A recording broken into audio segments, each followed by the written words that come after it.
गुरुपादाम्बुजन्मणे सविलास महामोह ग्रासलिककर्मणे कुंडलीकवचारी श्री ज्ञानदेव तुकाराम पंढरीनाथ भगवान की जय।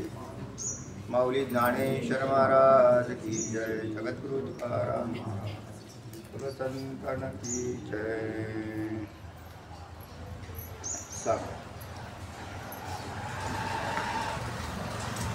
कोण सांगता? अनुवाद तुम्ही केला? ताईंनी केला नाही? वावरे ताई केला का? हा सांग।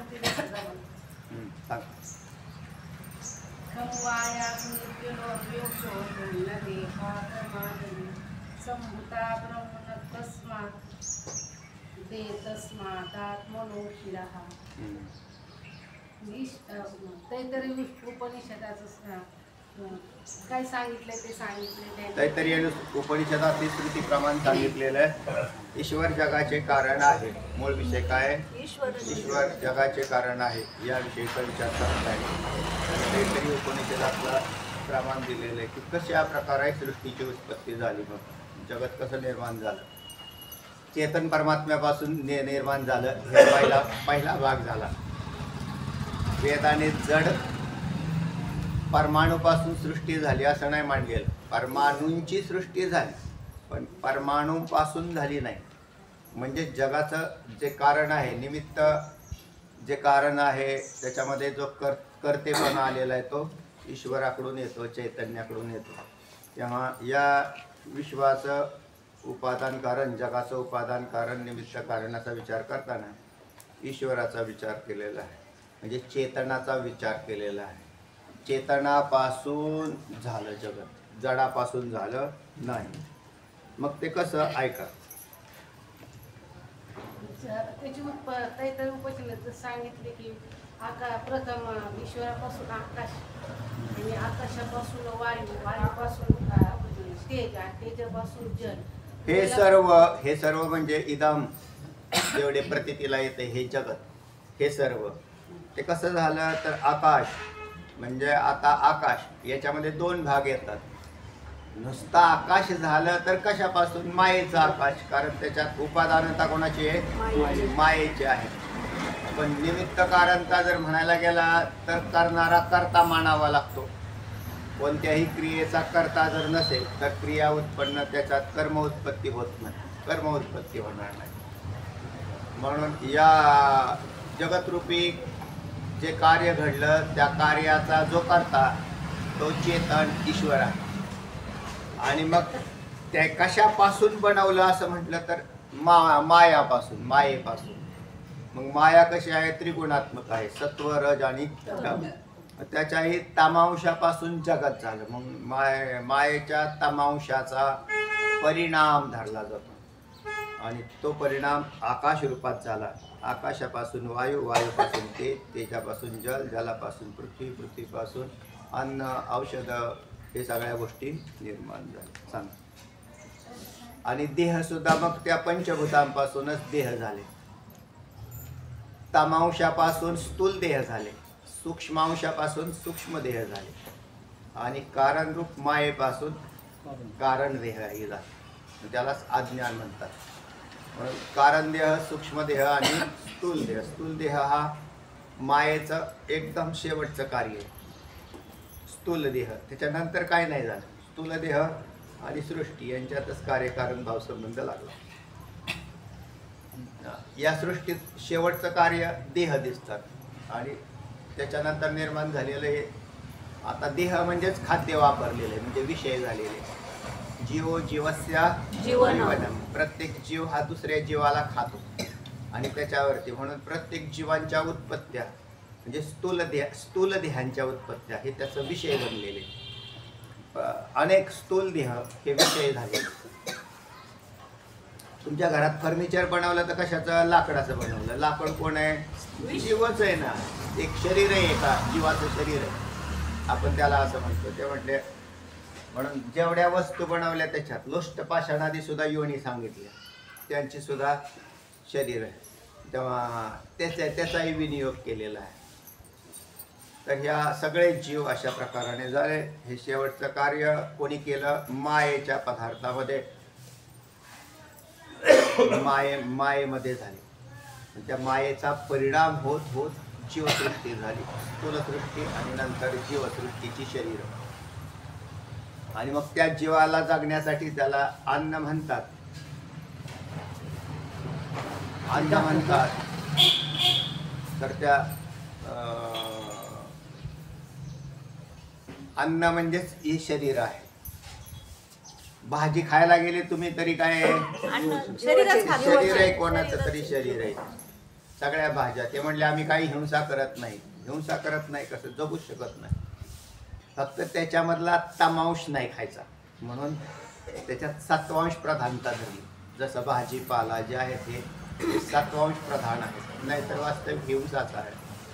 कोणताही शेतकरी धान्य पिकवतो तो त्या अनेक जीवांचं संरक्षण करतो. त्यांची शरीर म्हणजे आपल्या खाण्याचं अन्न आहे. म्हणून नामस्मरण केलं तर हे पातक जाईल. कारण प्रत्येक आम्ही काय पाप नाही करतो दिवसभर, पण तुम्ही खाता तर ना. खाता म्हणजे कोणाची तरी शरीर खाताच ना. त्यांचा नाश झालेला आहे, कोणीतरी केलेला आहे. कर्तृत्वाने अहंकाराने केलेले असतात. तेव्हा हे सगळं अन्न देह इत्यादी सगळे पदार्थ जे आहेत कशापासून झाले? म्हणून त्याच्यात दोन काम आहेत. एक, पदार्थापासून पदार्थ होत नाही. जसा दगडाला दगड फुटणार नाही ना, कारण जड पदार्थ जडाची उत्पत्ती करत नाही.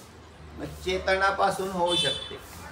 म्हणून याच्यात जर चैतन्याचा वास झाला मायेमध्ये, तोच की तेच कोणी जगत चित म्हणजे त्याच्यामध्ये चैतन्य चिदाभास प्रतिबिंबित होत, त्याला चित म्हणतात.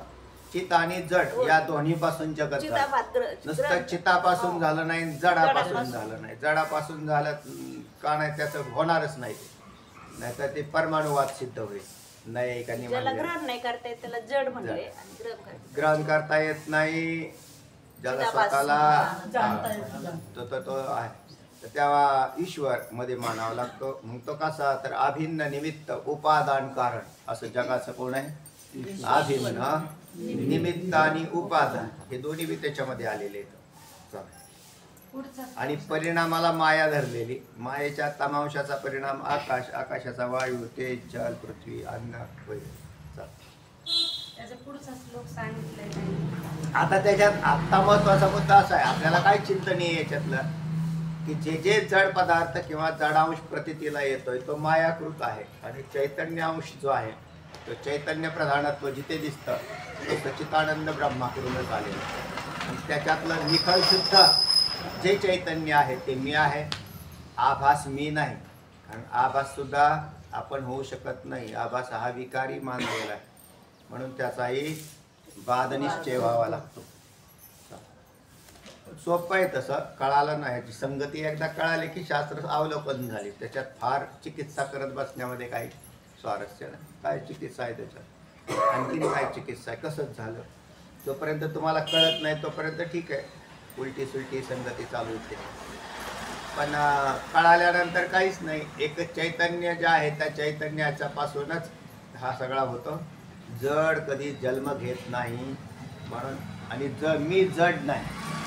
आपला बोध काय व्हायला पाहिजे? मी जड पदार्थ नाही, मी तर सच्चिदानंद स्वयंप्रकाश असा परमात्माच आहे.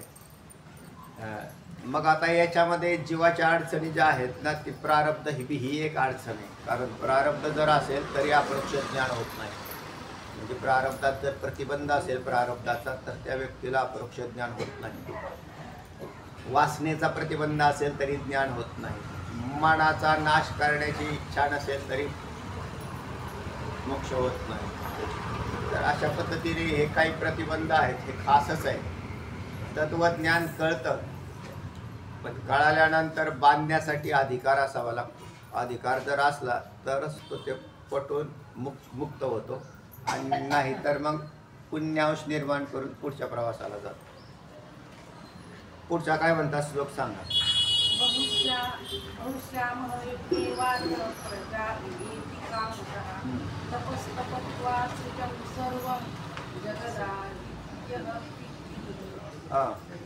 ज्या अर्थी असा प्रकार आहे म्हणजे ईश्वरापासून सृष्टी झाली त्या अर्थी कशी काय झाली तर त्याचा विचार सांगा. म्हणजे, देव ईश्वराने संकल्प केलं की मी एक आहे तर बहुश्य एकोहम बहुश्य प्रजा असं अहम एव बहुश्याम प्रजायेय इति कामतः अशी ईश्वराची इच्छा झाली. कामना म्हणजे त्याची सुद्धा कामना धरावी लागते.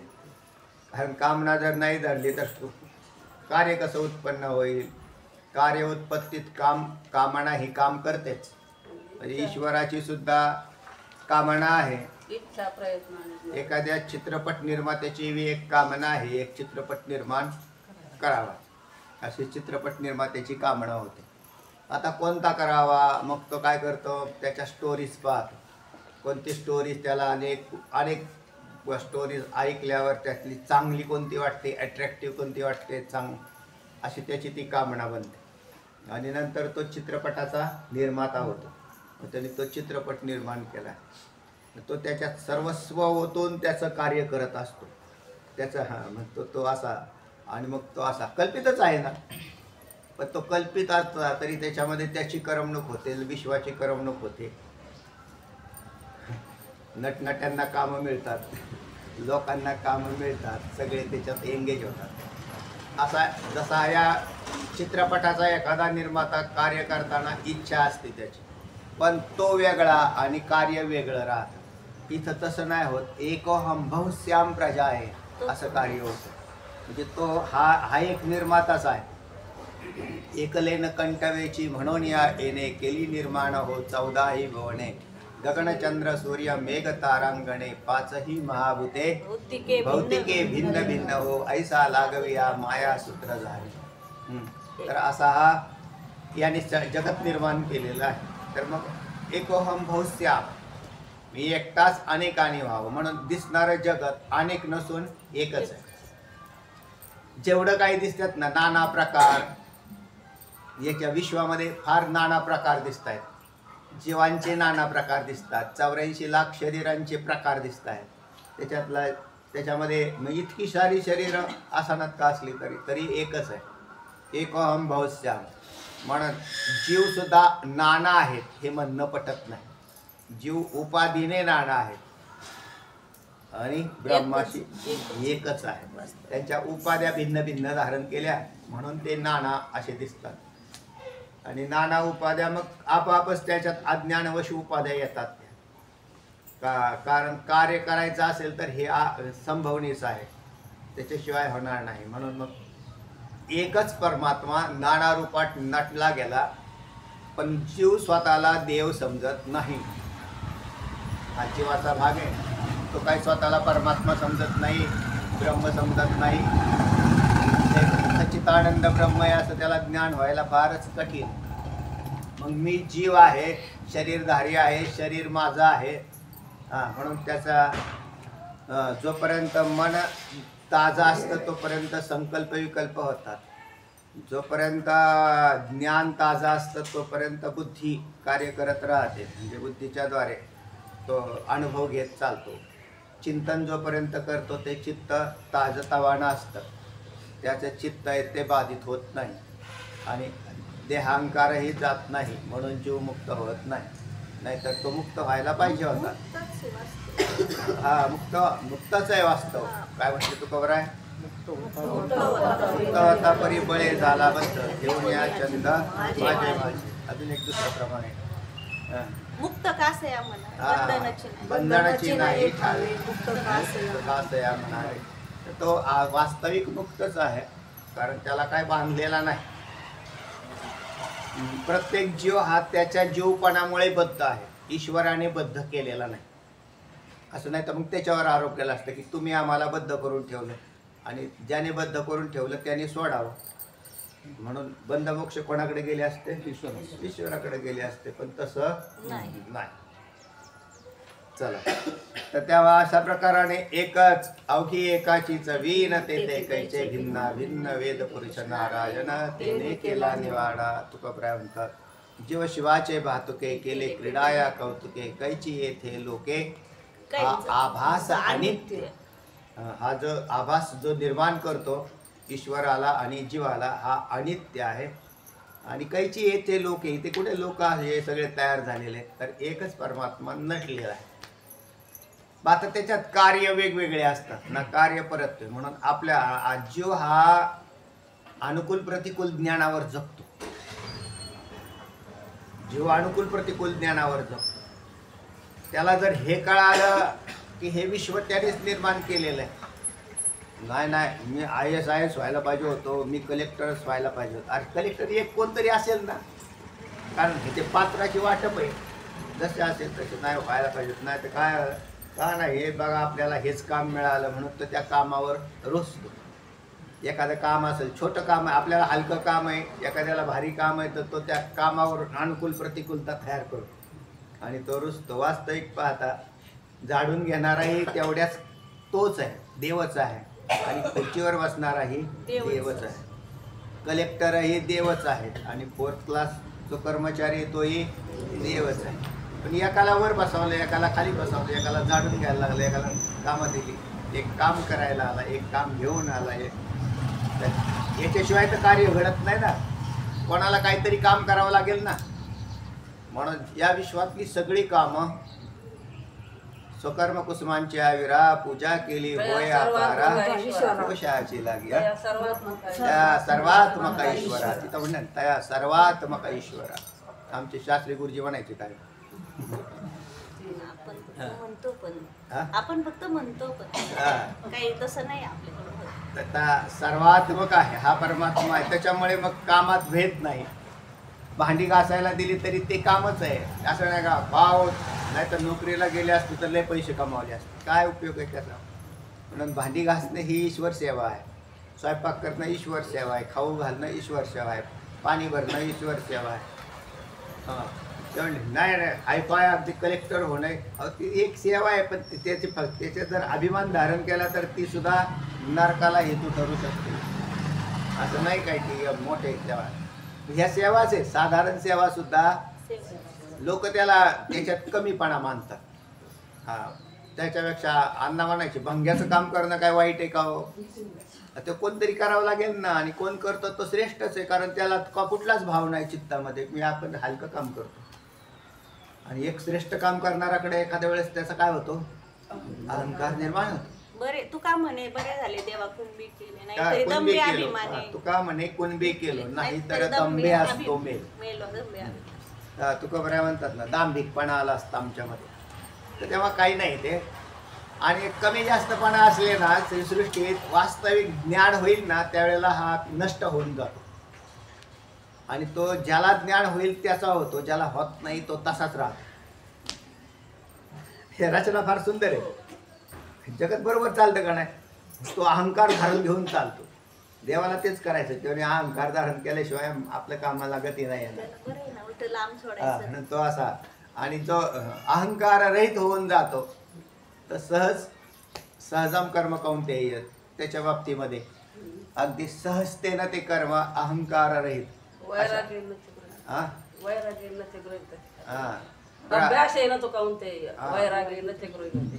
सहजम कर्म कौंतेय असं पुनर्जन्म. त्याचं जे कर्म आहे ना, तर ते सहज स्थितीमध्ये होऊन जातं. नैष्कर्म्य स्थिती ज्याला म्हटलेली आहे, तर नैष्कर्म्य स्थितीमध्ये कर्म करणारा. म्हणून आमचे जेवढे साधू संत झाले नैष्कर्म्य झाले. काय करत होते, काय काय म्हणताल ती काम करायला काय अडचण नाही. भक्तिमाम. तेव्हा अशा प्रकारची सहज स्थिती आहे. चला, त्या याने तर निर्माण केलं जगत. कसं आहे ऐका, ईश्वराने तप करून म्हणजे त्याचा संकल्प करून जगत निर्माण. तप करून त्याच्या तपाशिवाय होत नाही. आता ईश्वराने कधी तप केलं, त्याचा संकल्प हे तप आहे. आणि दुसरं आहे, जसा त्या तपाचे काही प्रकार पडतात, खाली खाली गेला. म्हणून ब्रह्मदेवाने सुद्धा तप केलेल्याचं उदाहरण येतं.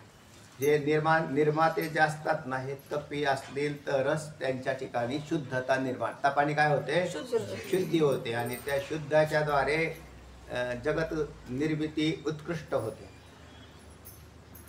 थोडक्यात सांगू का, कुंभार हा घट तयार करतो तर त्याच्या मातीला सुद्धा रांधावं लागतं चांगलं.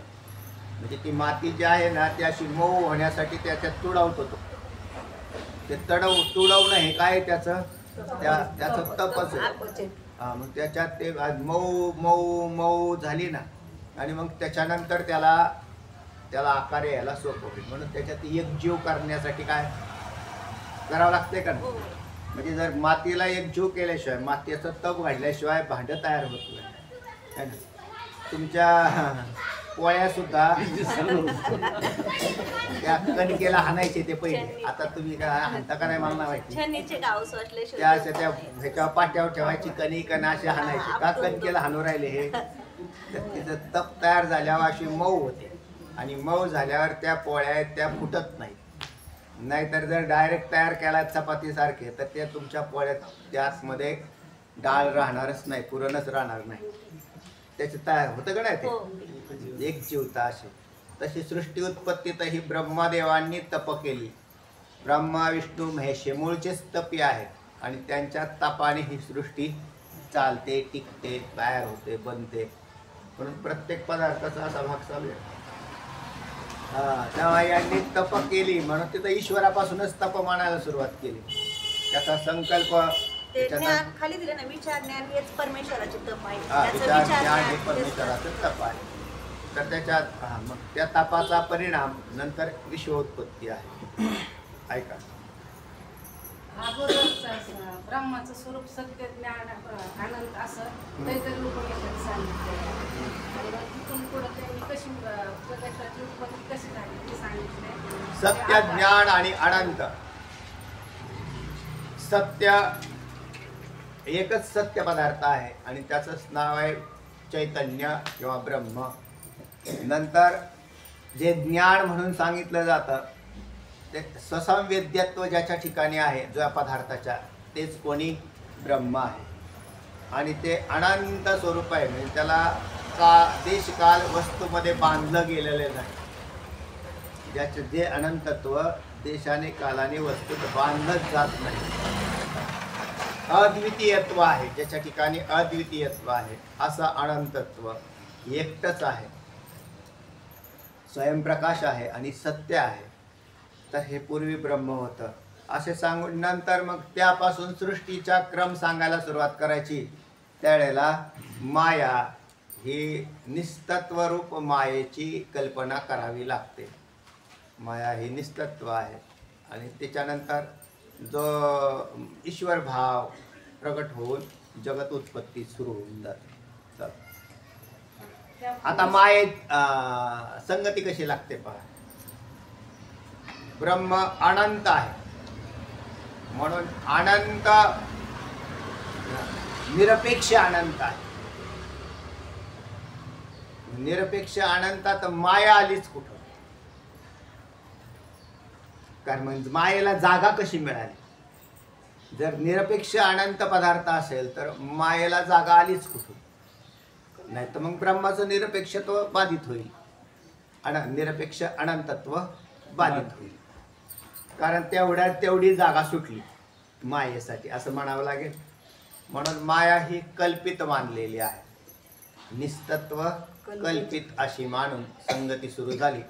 म्हणून व्यापक परमात्मा अगोदरच पुरून उरलेला होता. बाप रुक्मादेवर पुरोनी उरला आणि त्याच्यामध्ये असलेल्या माया अंश तर हा कल्पित माया अंशाचा स्वीकार करून मग त्याच्यात ईश्वर भाव आणि त्याच्यामध्येच जगताची कल्पना आहे. म्हणून वास्तव शास्त्राच्या मूळ सिद्धांताप्रमाणे जगत झालंच नाही. ईश्वरही नाही, जीवही नाही आणि सृष्टीही नाही. परंतु हे उच्च कोटीच्या चिंतनामध्ये गेल्यावर तुम्हाला कळेल.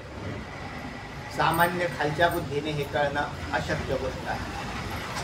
जगत झालंच नाही, जीवही नाही, ईश्वरही नाही, सृष्टीही नाही, तर एक परमात्माच आहे म्हणजेच ब्रह्मच आहे. परमात्मा हा शब्द ब्रह्म आहे. न इह नानास्ति किंचन किंचित सुद्धा नाना अस्ति न. पुढे ईश्वराच्या संकल्पाने म्हणजे आकाश, आकाशापासून वायू, वायूपासून तेज, तेजापासून जल, जलापासून पृथ्वी आणि मग पृथ्वीपासून औषधी वनस्पती आणि अन्न आणि अन्नापासून देहाची उत्पत्ती झाली असं सांगितलं. बरोबर. तर एकापासून एक अशा प्रकारे उत्पत्ती झाली. आणि नंतर मी एकोहम बहुष्य प्रजा आहेत असं त्याचा संकल्प होता. नंतर त्याला संकल्प. आता त्याला संकल्पामध्ये असं आहे, जडाची नाही उत्पत्ती. जडामध्ये जड हे जरी उत्पन्न झालेलं असेल माया कार्य म्हणजे मायेच्या परिणामापासून जड, तसं जीव निर्माण करायचा म्हणजे जीवांना शरीर द्यावी लागते. म्हणजे जीव आला की ज्यांना शरीर आले की त्यांच्या पोषणासाठी सृष्टी आली. जीव आला म्हणजे त्याला राहायला देशकाल आला, कारण परिच्छिन्न झाला ना तो. म्हणून मग त्याला कारण प्रत्येकाला असे आता म्हटले कुठे राहता, म्हणजे केडगावला असं तो परिच्छिन्न झाला, त्याला राहण्यासाठी घर आलं. शरीर आलं की घर आलं, आणि राहतं शरीर आलं की मग खायला काहीतरी लागेल त्याला, म्हणून अन्नही आलं. औषधी आली, कारण तो टिकला पाहिजे, जगला पाहिजे काही त्याच्या काळात. म्हणून अन्न औषधं हे सगळं शरीर हे निर्माण झालं, जगत निर्माण केलं. आणि मग आता त्याच्यात याचा निर्माताच मानावा लागेल तुम्हाला, त्याशिवाय संगती लागत नाही. मग निर्माता साधारण घर बांधायचं असेल तरी एवढी मेहनत घ्यावी लागते. ही इतकी मोठी माती आणलीच कुठून ह्यांनी, अशी कल्पना नाही सुचत कोणाला. एवढी मोठी माती पडलेली म्हटली, ही आणली कुठून? इतकं मोठं पाणी सागराचं कुठून आणलं, कोणी भरलं? म्हणजे ते पाणी कोण भरतं? ते पृथ्वी एवढी माती कुठून आणलेली आहे? इतका प्रचंड अग्नी कोण निर्माण करतं? कारण त्याचाही निर्माता असला पाहिजे. बरं, प्रत्येकाचा निर्माता वेगवेगळा मानता येत नाही. त्या अग्नी एकाने बनवला, पाणी एकाने भरलं, तर असं जमत नाही, कारण मग सर्व शक्तिमानत्व सिद्ध होत नाही. म्हणून पृथ्वी तेज ह्या सगळ्यांचा निर्माण करणारा तर तो प्रचंड शक्तिमान. म्हणजे त्याच्यात शक्तिमान हे पदच तिथं बसणार नाही, सगळ्या शक्तींचा शक्तिमान असा तो ईश्वर आपापच आला. आणि मग तो आला म्हणूनच ही सृष्टी झाली. आणि नंतर मग याच्यात किती ज्ञान आहे हो. ते झाड बरोबर हे नारळाचं झाड असंच कसं उगवतं, त्याला अशाच फांद्या येतात, त्याचं बीज तसंच राहतं. त्या बीजापासून म्हणजे नारळापासून नारळच येतो. अन्य बियांपासून ती झाडच उत्पन्न होतात. माणसांच्यापासून माणसंच जन्म घेतात. पशुपक्ष्यांपासून अंड्यातून पक्षीच बाहेर पडतात. त्याच अंड्यातून त्याच्यात काय असं भरलेलं आहे की त्याच्यात पक्षी आकार घेईल? त्याचं बीज काय असं भरलेलं आहे की ज्याच्यामध्ये ते अंड्यातून पक्षीच बाहेर पडेल? तर एकदम तंतोतंत रचना आहे सगळ्या विश्वाची. आणि मग हे करणारा हा ईश्वर तुम्हाला मानावा लागतोच. नास्तिक लोकांचं हेच मोठं विशेषत्व आहे. त्यांना हे का कळत नाही की हे शरीर निर्माण कोणी केलं म्हणून? नाही काय नास्तिक आहे, कशासाठी नास्तिकपणा आहे त्याचा? विनाकारण आग्रह कशासाठी नास्तिकतेचा? म्हणून हे निर्माण जो करतो तो ईश्वर आहे. आणि तो ईश्वर या विश्वात एकटाच आहे, ज्याने जगत निर्माण केलेलं आहे. तो एकटाच आहे. आणि एकोहम बहुश्याम प्रजा आहे, तोच प्रजा बनलेला आहे. म्हणून प्रजेची सेवा करणं म्हणजे ईश्वराची सेवा आहे. लोकांना उपाशी ठेवून जर देवांना नैवेद्य दाखवत असताल तर ती काय सेवा आहे का? म्हणजे दगडाला खाऊ घातलं तुम्ही, दगड काय खातो का? चेतन आहेत ते, जे ईश्वर नाही दिसत का तुम्हाला? कोणी अतिथी एखादा भुकेला असेल आणि त्याला जीव घातल्यावरती तो देव नाही का? तर तो देव आहे खरा, पण तो खात नाही. त्याला काय म्हणलं आपण, न खात्या देवाला नैवेद्य दाखवलं. तर खाणारा वास्तविक जो आहे तोच खरा देव आहे. म्हणून ह्या सृष्टीमध्ये हे जे दिसत आहेत ना भूतमात्र, जेवढे काही भूतमात्र आहे हे सगळं काय देव आहे. तर असा जर देव कळाला तर मग त्याला. आणि मग आता ठीक आहे, तुम्ही तुमच्या भावासाठी एखाद्या मूर्तीची पूजा करता तर वाईट काय नाही त्याच्यामध्ये. तुमचा भाव असा परिच्छिन्न तोकडा नका ठेवू. जो प्रत्यक्ष परमात्मा दिसतोय त्याला नाकारला आणि अप्रत्यक्ष ज्याच्या ठिकाणी काय तर त्याच्या ठिकाणी नेऊन तुम्ही जर बसत असतील तर तो. म्हणून ग्रंथाध्ययन, शास्त्रचिंतन, अभ्यास केल्यानंतर देवाची परिभाषा बदलली पाहिजे चित्तातील. जे जे भूतसृष्टीत दिसतात हे परमात्माच आहे, अख्खा परमात्माच आहे. हा? ते जे हा ते मानिजे भगवंत, हा भक्ती योग निश्चित जाण माझा माऊली म्हणतात. जे जे भेटे भूत ते मानिजे भगवंत. चला विचार ज्ञान हेच ईश्वराचं तप सांगितले आणि सृष्टी विचार करून त्याने मग हे जगत निर्माण केलं. सृष्टीचा विचार, हा जगताची निर्मिती केली. हा तर जगत निर्मिती केलेली आहे. हेच झालं. सारांश या श्रुतीवरून ईश्वर संकल्पधारा सृष्टी निर्माण करतो असे सिद्ध होते. सामवेदाच्या छांदोग्यातही ब्रह्मालाच जगत सृष्टत्व म्हणजे निर्माता सांगितले आहे. ते असे सांगतात. इदमग्रे सदैवासीत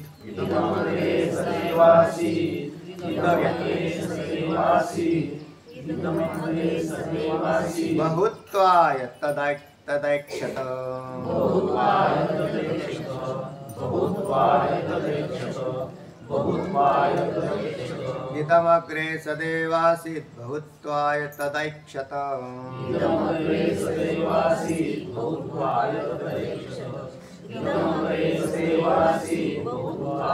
तदैक्षत. इदमग्रे सदैवासीत बहुत्वाय तदैक्षत. हरि तेजो वन्नांड जादीनी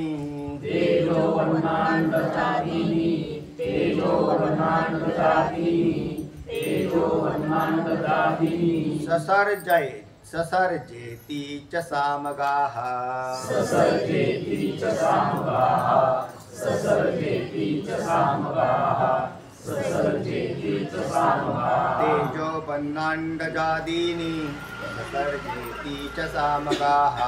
तेजो वन्नांड जादीनी ससर्जेति च सामगाः. ससर्जेति च सामगाः. तेजो वन्नांड जादीनी ससर्जेति च सामगाः. इदमग्रे सदैवासीत् बहुत्वाय तदैक्षत. तेजो वन्नांड जादीनी ससर्जेति च सामगाः.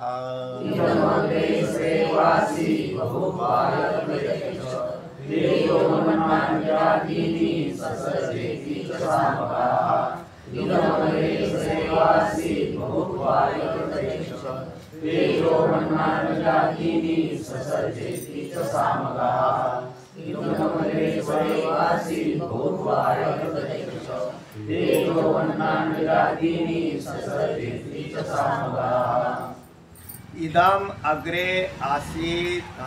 इदम अग्रे सत एव आसीत बहुत्वाय तत् एकशत किंवा इक्षत असे होतं. तेज हा अब अन्न अब म्हणजेच अप असा अर्थ आहे आणि अप म्हणजे पाणी जल असा होतो. अन्न अंडजादीनी अंडज आदीनी किंवा जादीनी स्वतंत्र अंडज जारदा करून जादीनी ससर्जेति च सामगाः. ससर्ज है ना, जेति इति च सामगाः. दोन शब्द पदच्छेद आले त्याच्यात. चहा चच सस काय म्हटलं ससर्ज इति च सामगाः. इदम अग्रे सत एव आसीत बहुत्वाय तत् इक्षत. तेजः अब अन्न अंड जादीनी याचे इतके पदच्छेद येतात. तेज अब अंड अन्न अंड जादीनी हा एक स्वतंत्र पदही निघतंय आणि ससर्जे इति च सामगाः. सामगा हा बरोबर आहे. चल सांगा मग. इदम अग्रे सत एव आसीत बहुत्वाय तत् इक्षत. तेजः अप अन्न अंडज अंड अन्न अंड अंड जादिनी ससर्ज इति ससर्ज इति च सामगाः इदमाग्रे सत एव आसीत ही वेदाची श्रुतीच आहे. हे पूर्वी सतच होतं. छांदोग्य उपनिषदात श्रुती येते आहे ना. इदम एव अग्र आसीत. या सृष्टीच्या उत्पत्तीपूर्वी सत एव इदम अग्र आसीत. तर या सृष्टी उत्पत्तीपूर्वी काय होतं? एक पूर्वी सतच होता, एक सत परमात्माच होता. आणि मग सृष्टी आता एक पहा, अजून एक चिंतन असं करता येईल तुम्हाला. जर वेदाची श्रुती काय आहे? एवढी एकच आहे. कोणती? सत एव इदम अग्र आसीत. सदैव सौम्य इदम अग्र आसीत एकमेवाद्वितीयम. आपल्याला जेवढी पाहिजे ती ऐकली. सदैव सौम्य इदम अग्र आसीत. तर या सृष्टीच्या उत्पत्तीपूर्वी सत परमात्माच होता. बरोबर आहे?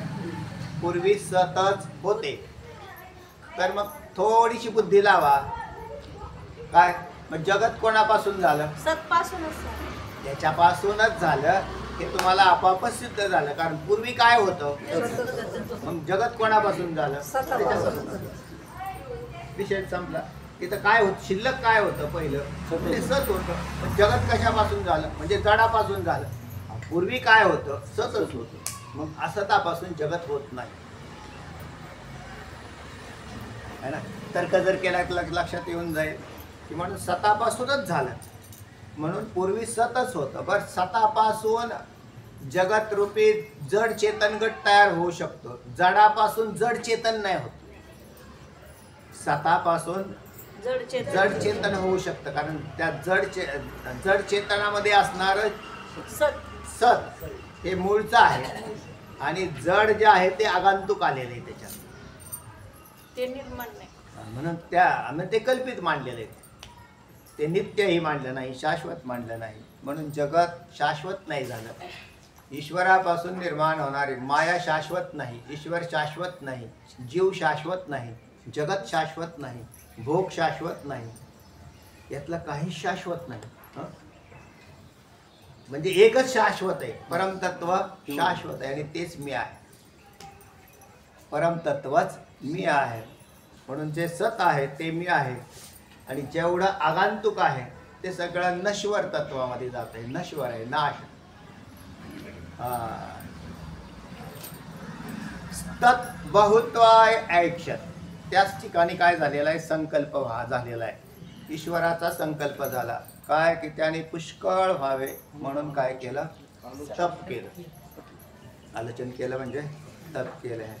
त्याच्यानंतर तेज अप अन्न अंड जादिनी च ससर्ज यांनी पदच्छेद नाही केलेला बरं का ह्याच्यात. आपण केलेला आहे. कारण खाली आलेलाच आहे तो. नाहीतरी नाही केला तर तुम्हाला परत सांगता येईल. तेज आब आता तुमच्याकडे व दिसतंय ना. इथे ब आहे माझ्याकडे आणि स्पष्ट आहे ब आहे. पण तो अर्थात चालतो तो. अब अप अप असा शब्द होतो. बचा प होतो. म्हणजे तिथं प अर्धा होतो. अप अपामध्ये अप म्हणजे पाणी असा अर्थ होतो. अन्न म्हणजे तिथं जल आणि नंतर अन्न.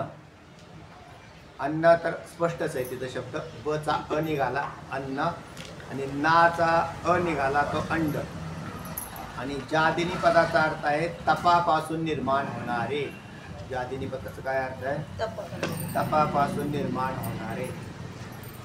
म्हणून मागच्या श्लोकात म्हणलं होतं तप आणि इथे तसा शब्द अर्थप्रयोग होतोय त्या याच्यातला.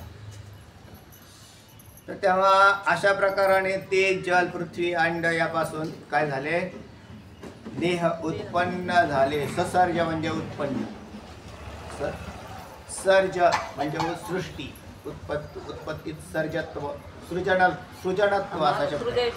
सृज असा सृजय असं पाठीमागं म्हटले. आता इथे ससर्ज त्याच्यापासून काय झालं? हे उत्पन्न केलं.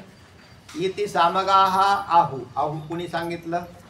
तर सामगा सांगितलं म्हणजे सामवेदींनी सांगितलेलं आहे. वाचा.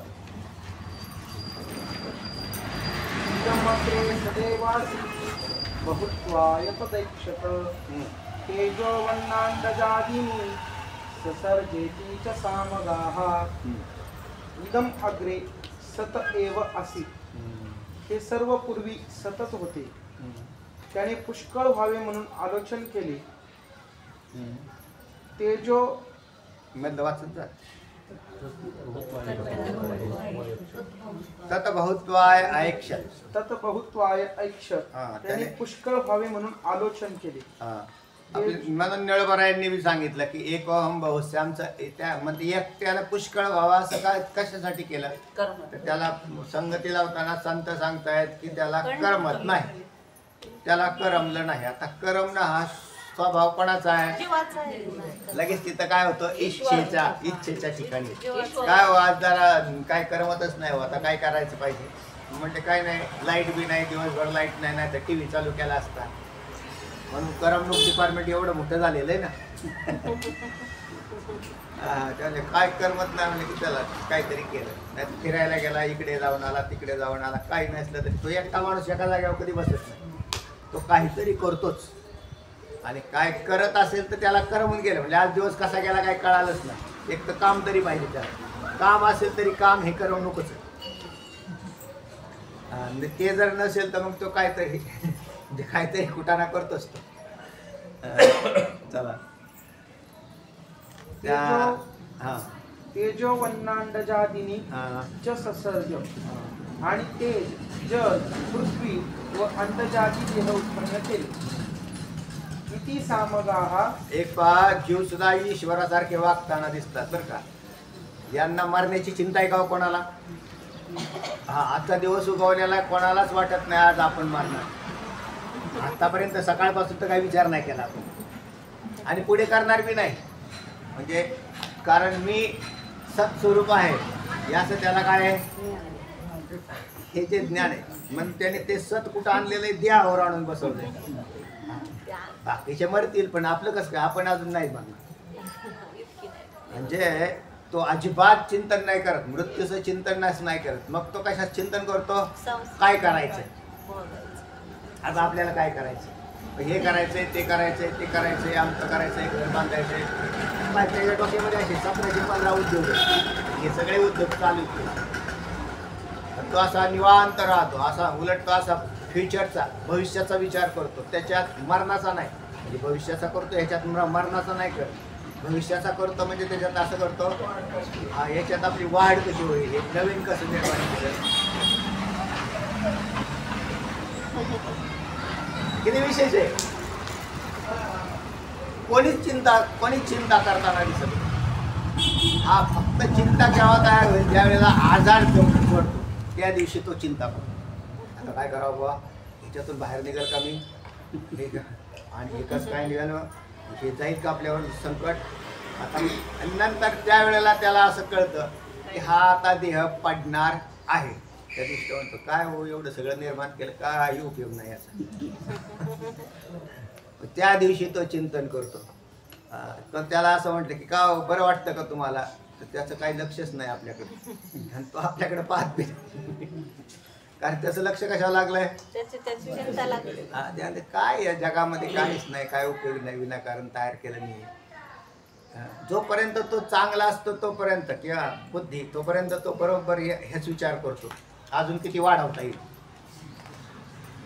असं आहे. तो समांतर ईश्वराची याची इच्छा आहे ना, ह्याने काहीतरी करत राहिलं आणि नंतर ज्या दिवशी शरीर व्याकुळ होईल, ज्या वेळेला व्याधी निर्माण होतील त्या दिवशी तो थोडंफार चिंतन करतो. नाहीतर एरवी आयुष्यात कधीच माणूस चिंतन करत नाही. इति सामगाः आहुः असे सामवेदी म्हणतात. प्रकाश 6व्या अध्यायात सद्रूप अद्वितीय ब्रह्माचे प्रतिपादन चालले असता हे पुत्रा त्या सद्रूप आत्म्याने तदेक्षत बहुश्याम प्रजायेय.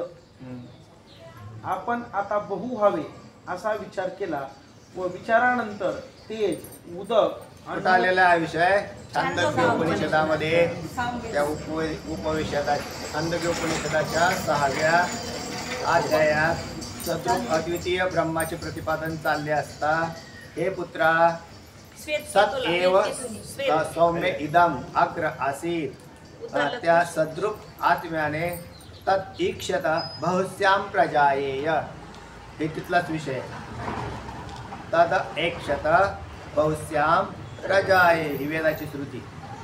आपण आता बहु व्हावे असा विचार केला कुणी सद्रूप आत्म्याने. आता सद्रूप आत्मा विचार करतो का? सद्रूप आत्मा हा ज्ञान स्वरूप आहे. मग सद्रूप आत्म्याने विचार केला तर तिथं आता हा ईश्वर भाव धरायचा, कारण जगत कोणापासून झालं? ईश्वरापासून. म्हणून सद्रूप आत्म्याने. काही वेळेला आत्मा असाही म्हटलं जातं आणि कधी ब्रह्मही म्हटलं जातं. चला, जे मायेच्या अंतर्गत आलं की आत्मा धरला जातो, मायेच्या बाहेर आहे ते ब्रह्म धरलं जातं. म्हणून सद्रूप आत्म्याने चिंतन केलं. मग ईश्वराचा सुद्धा काय झाला? आत्माच झाला ना, कारण त्याची बी शरीरच झाली. म्हणून सद्रूप आत्मा झाला का नाही? ईश्वर हा फक्त तो मोठा झाला, त्याचं शरीर मोठं झालं. विराट, हिरण्यगर्भ, ईश्वर ही त्याची तिन्ही शरीरं आणि त्या शरीरात राहणारा सद्रूप आत्मा.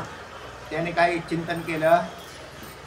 तदेक्षत बहुश्याम प्रजाये असं त्याच्याकडून लक्षात आलं ना. समांतर जीव आहे, फक्त जीवाला अज्ञान काम करत आहे आणि त्याच्यात अज्ञान राहत नाही.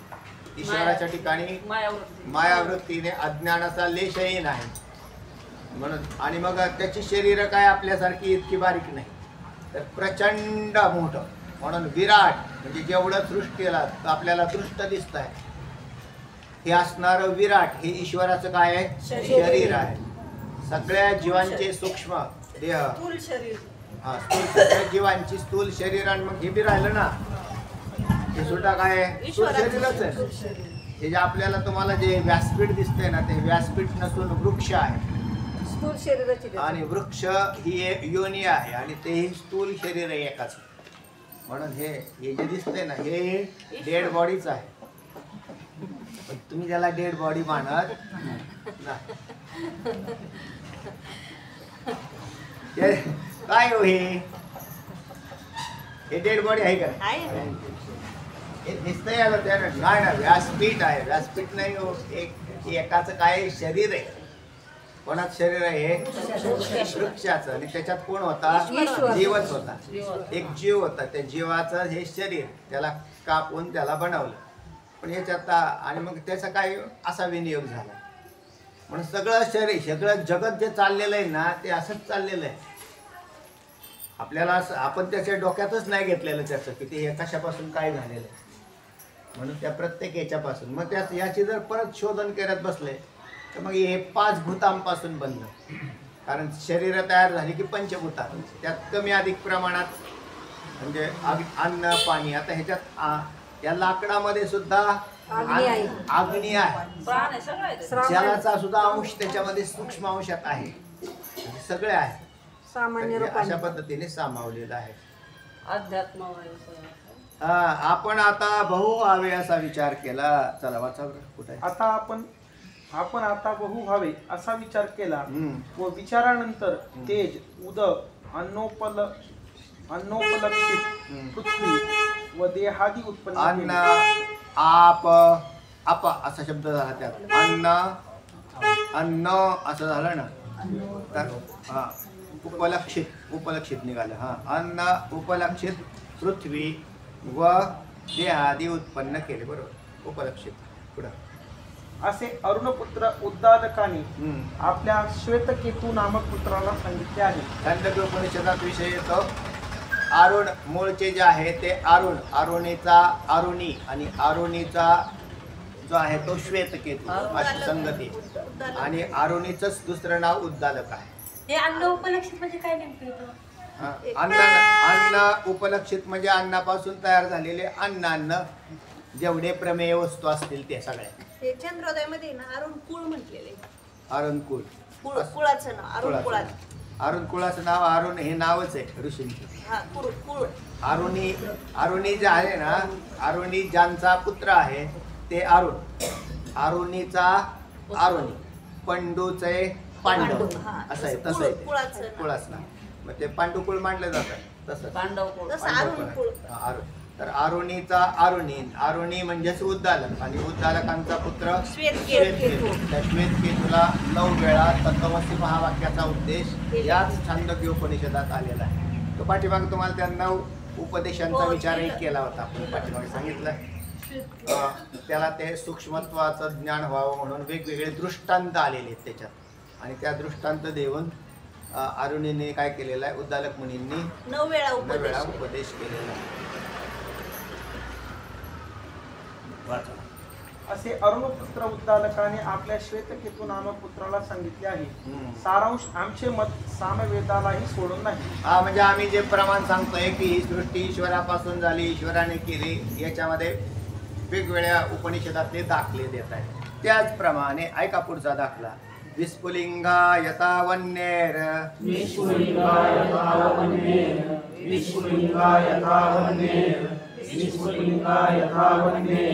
जायन्ते शरत तथा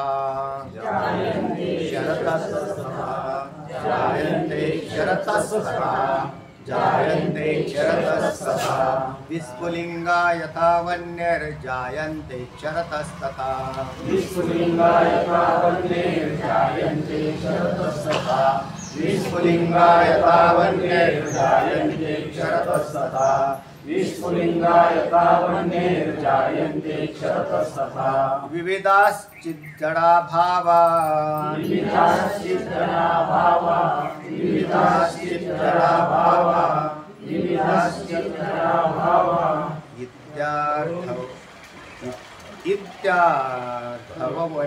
वणिका श्रुतिः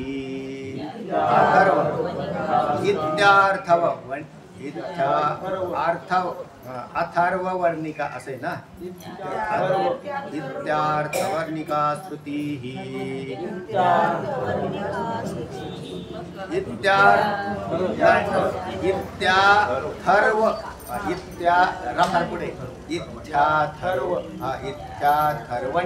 श्रुतिः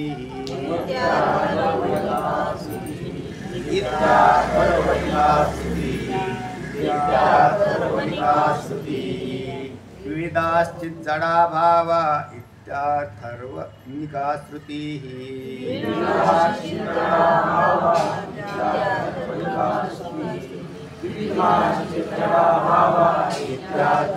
श्रुतिः विविधाश्चिज्जडा भावा इत्याथर्वणिका श्रुतिः विस्फुलिंगा यथा वन्यर्जायन्ते क्षरतस्तथा विविधाश्चिज्जडा भावा इत्यार्थवर्णिका श्रुतिः विस्फुलिंगा यथा वन्यर्जायन्ते क्षरतस्तथा विविधाश्चिज्जडा भावा इत्यार्थवर्णिका श्रुतिः विस्फुलिंगा यथा वन्यर्जायन्ते क्षरतस्तथा विविधाश्चिज्जडा भावा इत्यार्थवर्णिका श्रुतिः विस्फुलिंगा यथा वन्यर्जायन्ते क्षरतस्तथा विविधाश्चिज्जडा भावा इत्यार्थवर्णिका श्रुतिः विस्फुलिंगा हा यथा वन्येः जायन्ते अक्षरतः तथा विविधाः चिज्जडा भावा. चिज्जडा भावाचं चिज्जडा हा भावा, चिज्जडा हा भावा हा ही आलाय परत. इति अर्थ अथर्वणिका असा शब्द येतो. इत्या तर इति अथर्वणिका श्रुतिः. चला. विस्फुलिंगा यथा वन्येः जायन्ते अक्षरतः तथा विविधाः चिज्जडाः भावाः इति अथर्वणिका श्रुतिः. म्हणजे अथर्व वेदामधल्या विचार सांगतायत. मागचा कोणता सांगितला? सामवेदातला सांगितला. ऐका सांगा पदच्छेद शिंदेताई सांगतात का मागच्या पदच्छेद सांगतात. स्फुलिंग हा यथा वन्ये हा जायन्ते अक्षरत हा तथा विविधता विविधा हा छिजडा हा भावा इति अर्थवर्णिका अथर्वणिका असा शब्द आहे. अर्थवर्णिका श्रुतीही. तेव्हा विस्फुलिंग हा म्हणजे त्याच्या ठिणग्या. विस्फुलिंग पदाचा अर्थ आहे ठिणग्या. वन्य म्हणजे अग्नी, अग्नीच्या ठिणग्या. जायन्ते म्हणजे उत्पन्न होतात. यथा म्हणजे ज्याप्रमाणे, ज्याप्रमाणे अग्नीच्या, ते तुम्हाला कुठं पाहायला मिळेल? ज्या ठिकाणी लाल लोखंड तापवलेलं असतं का कोणाकडे? लोहाराकडे. ते लोहाराने असं त्या ह्याच्यावर आयरणीवर ठेवलं आणि वरून त्याला घन असा नाही हाणला जात, असा फिरवून टाकला जातो. तर्कसंग्रहात शब्द आला. त्याला असा टाकल्याबरोबर सगळीकडे अशा ठिणग्या उठतात त्याच्या अग्नीच्या. त्या ठिणग्या जसा अग्नीच्या ठिणग्या सांगितलं ना, अग्नीच्याच ठिणग्या जशा उठतात. आपण त्यातला अग्नी धरायचा फक्त. हा ते तुमच्या तर्कसंग्रहाकडे झाले. आपल्याला इथं काय घ्यायचं आहे की त्याच्या जशा ठिणग्या, कोणाच्या ठिणग्या? अग्नीच्या. आणि अग्नी मूळ एकच. यथा वन्य, जसा वन्य हा एकच आणि त्याच्या जशा ठिणग्या निघाल्या, अगदी त्या पद्धतीने. तथा अक्षरतः विविधा चिज्जडा भावा जायन्ते. त्याचप्रमाणे अगदी समांतर, त्याचप्रमाणे अक्षर संज्ञक परमेश्वरापासून क्षर होत नाही, ज्याचा नाशच होत नाही, असा जो नाना प्रकारचे जड आणि सजीव पदार्थ उत्पन्न होतात, तसा नाश होत नाही अक्षर संज्ञक तुम्ही सुद्धा आहात. एक पहा, आपले जेवढी माणसं आत्तापर्यंत आपल्याकडे गेली, नाश पावले, तर त्यांचे शरीर आहेत ती 5 भूतांपासून होती. 5 भूतात लय झाली, नाश झाला का? बरं, त्यांचे जे शरीर आहेत म्हणजे सूक्ष्म देह, त्यांचा तर ब्रह्मज्ञानाशिवाय बाद होतच नाही. त्यामुळे ते दुसरीकडे कुठतरी गेलेले. म्हणजे आता ते सध्या अस्तित्वात आहेत, पण ते दुसऱ्या शरीरात गेले. आणि त्यांची शरीर आहेत ते पंचभूतात लय पावले. आता आपणही दररोज अन्न खातो, हे काय खातोय? पंचभूतच खातोय. ह्या पंचभूताने हे पंचभूत टिकलंय आणि हे प्रारब्धवशात ते तिथपर्यंत टिकतं. आणि त्याच्यानंतर त्याचा नाश झाला की याला परत जाळून टाकून पंचभूतात लय पावतो. कोणाचा नाश झाला? पंचभूतातच. फक्त आकार गेला, नाम आणि रूप जात. त्याचा जो आकार आहे ना, तो आपल्या समोरून हटला. एखादा व्यक्ती मेला तर त्याचा आकार हटला आपल्या नजरेसमोर, त्याचा कुठे गेलेला नाही, तर नाश नाही झाला. म्हणजे त्याच्या शरीराचा भूत म्हणून तर राहिलेलंच आहे. तुम्हाला सांभाळायची तर पावडर सांभाळा त्याची. मग म्हणजे हाडं सांभाळून ठेवायचं, तुम्हाला ठेवायचं ते बाबा आम्हाला नाही, आम्हाला सोडायचं ते, तर ते म्हणते का नाही, मग त्याच्यापेक्षा विसर्जित करून टाकतो. या शरीरातलं पाणी स्वरूप, जलस्वरूप बाष्पीभवन होऊन निघून जातं. याच्यातला अग्नी स्वरूप झाला है ना. पृथ्वी दिली तिलांजली कुळ नामरूपाची, शरीर ज्याचे त्याची समज. त्यामुळे ते शरीर सगळं असा एक मिसळून गेलं. आकाश रूप झालं. आकाश वापरतोय का नाही मी आता? या शरीरातला आकाश नसेल तर कसं काय होईल? हे सगळं आकाश आहे, तो आकाश वापरतो. 5ही भूत या ठिकाणीच आहेत, कुठेच गेली नाही. म्हणजे आपली माणसं कुठे गेलेली नाही, त्याच्यात आहेच आहे. म्हणजे ही बॅट आपली म्हणण्यापेक्षा अख्खी तुमच्या कुळाची शोधून काढा, सगळे तुम्हाला या मातीत सापडतील. म्हणजे सारी आहेत. बरं, शिवाय म्हणजे पृथ्वी आप तेज वायू आकाश हे झालं. सूक्ष्म देह तो जाग्यावरच आहे, कारण त्याच्यात ब्रह्मज्ञान नाही झालं. समजा एखाद्याचं झालं, कुठे गेला? तत्स्वरूप झालं. आणि ईश्वर आणि जो अक्षर संज्ञक ईश्वर आहे त्याच्या शरीराचा नाश झाला का? नाही. तो जसाच्या तसाच राहिला. हे शरीर, हे तिन्ही शरीर ईश्वर स्वरूपात लय पावली. झालं ना. म्हणून अक्षर संज्ञकच आहे. तुमचं शरीरही ईश्वराच्या शरीरावरून वेगळं नाही राहिलं झालेलं. म्हणून तुम्ही बी तसेच आहात. ऐका, म्हणून नाना प्रकारचे जड आणि सजीव, जड ही भूत आणि सजीव शरीर, उत्पन्न होतात. इथे अथर्वणिका श्रुती ही असं कुठं म्हटलं? वेदीय श्रुती हा, अथर्ववेदीय श्रुतीमध्ये सांगितलेलं आहे. हा, अथर्ववेदाच्या श्रुतीत आलेलं आहे.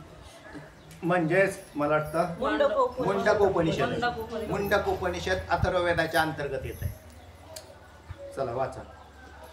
विस्तृता यथा वन्येर जायन्ते क्षरतस्तथा विविधाचिज्जडा भावा इत्याथर्वणिका श्रुतिः. आता बरोबर. यथा वन्ये स्फुल्लिंगाः जायन्ते, ज्याप्रमाणे अग्नीपासून ठिंग्या उत्पन्न होतात तथा अक्षरतः विविधाः. अवचित जड झालं ना ते तसंच झालं. ज्या वेळेला नुसत्या अग्नीपासून ठिणग्या किंवा तुम्हाला अशा कुठे दिसतील ज्या वेळेला पेटावलेला अग्नी दिसतो का, त्याच्यात सुद्धा अशा ज्वालामध्ये ठिणग्यावरती उडत चाललेल्या असतात. काही जर फुटलं ना त्याच्यात तर अशा फार तशी ठिणग्या बाहेर पडतात. त्या अग्नी स्वरूपच असतात. तसा ईश्वराने निर्माण केलेलं हे चित जड जगत आहे. त्याचप्रमाणे अक्षर संज्ञक परमेश्वरापासून. म्हणून कोणी जर म्हणत असेल देव कुठे देव कुठे, तर त्याचं सरळ उत्तर आहे की तुम्ही कोण आहात? तर देव म्हणजे अगदी ईश्वर जरी म्हटलं तरी तुम्हीच, आणि ब्रह्म म्हटलं तरी तुम्हीच आहात. ईश्वर आणि ब्रह्म तुमच्यावरून वेगळं नाही. म्हणून देवाला शोधायला चाललेला आहे तर तो अज्ञानमूलकता आहे त्याच्यामध्ये. वास्तविक जे आहे ते देवच आहे. अख्खं देवच आहे. जीव सगळे देवच आहेत. काय म्हटले? जीव अवघे देव मोठा नागवी. बरोबर. जीव अवघे देव, सगळे देवच आहे. चला. तथा अक्षरतः विविधाः चिज्जडाः भावाः जायन्ते. त्याचप्रमाणे अक्षर संज्ञक परमेश्वरापासून नाना प्रकारचे जड व सजीव पदार्थ उत्पन्न होतात. बरोबर. नाना प्रकारचे. त्याच्यात काय प्रकार सांगावे? इति अथर्वणिका श्रुतीः आह. म्हणजे सांगते. असे अथर्ववेदीय श्रुती सांगते. प्रकाश. अथर्ववेदाच्या मुंडकोपनिषदात कुठे आहे म्हणताल तर तिथं आहे. तत् एतत् सत्यम यथा सुदीप्तात पावकात विस्फुलिंगाः सहस्रशः प्रभवन्ते स्वरूपाः तथा अक्षरादि विविधाः सौम्यभावाः प्रजायन्ते तत्र च एव उपयन्ति. बरोबर ऐकलं? तत् एतत् सत्यम यथा सुदीप्तात पावकात विस्फुलिंगाः सहस्रशः प्रभवन्ते स्वरूपाः तथा अक्षरात् विविधाः सौम्यभावाः प्रजायन्ते तत्र च एव उपयन्ति. आता याचा अर्थ खाली सांगितलाय पहा. तेच वरचा सांगितलेला अर्थ ही श्रुतीमध्ये आलेला खाली सांगताय. वाचा. या अर्थाची श्रुती आहे. तर हे कुठं आहे? मुंडकोपनिषदामध्ये सदैव तत् सत्यम यथा सुदीप्तात पावकात विस्फुलिंगाः सहस्रशः प्रभवन्ते स्वरूपात् तथा अक्षरात् विविधाः सौम्यभावा प्रजायन्ते तत्र चैवापयन्ति. असं वाचताना सरळ वाचायचं. मी पदच्छेद केले. या अर्थाची श्रुती आहे.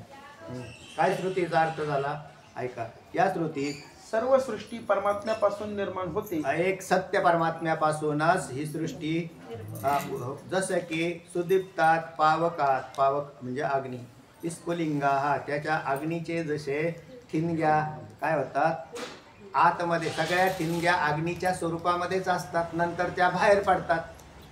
अगोदरच्या कुठं होत्या त्या आतच होत्या. सुदीप्तात पावकाः आतमध्ये विस्फुलिंगाः त्याच्या ठिणग्या त्या स्वरूपामध्ये आहेत. जर नसतील तर बाहेर कशा येतील? आणि त्याचप्रमाणे हे सुद्धा प्रजेमध्ये सुद्धा असाच सौम्य भावाः प्रजायन्ते. अशाच प्रकाराने या एका ईश्वरापासून सृष्टीची उत्पत्ती होते. च एव उपयन्ति अशी श्रुती सांगितलेली, असं स्पष्टपणे सांगितलेलं आहे. उपयन्ति च एव उपयन्ति असं कुठं स्पष्ट सांगितलं? श्रुतीमध्ये मुंडकोपनिषदात. मी नाही पाहिले ते, नाहीतर मग ते मुख्य 10 दशोपन हा त्यातला मंडप उपनिषद आहे. नाही नाही, हे श्रुती मी पाहिलीच नाही आता. वाचा, पुढच्या वेळेस सांगेल. बृहदारण्यकामध्येही पहिल्या अध्यायात वर्त झालं का? या अर्थाची श्रुती आहे. या श्रुतीत सर्व सृष्टी परमात्म्यापासून निर्माण होते व त्यामध्येच लीन होते असे स्पष्ट म्हटलेलं आहे. त्यामध्येच लीन होते म्हणजे ते काय होते? त्याच्यामध्येच समाविष्ट होते असं सांगितलेलं आहे. ठीक आहे. बृहदारण्यकामध्येही अव्याकृत संज्ञक ब्रह्मापासून नामरूपात्मक जगत उत्पन्न झाले असेच वर्णन आलेलं आहे. आता पुढच्या वेळेला आणखीन दाखला देतील कशाचा? बृहदारण्यकाचा. मला वाटतं बऱ्याचशा वेदाच्या श्रुत्या आणल्या किंवा उपनिषदातले सगळ्या श्रुत्या त्या ठिकाणी टाकलेल्या आहेत की तुम्हाला पाहिल्यासारखं आहे की ही सृष्टी कोणापासून झाली? ईश्वरापासून झाली. पुंडलिक वरदारी विठ्ठल श्री ज्ञानदेव तुकाराम पंढरीनाथ भगवान की जय.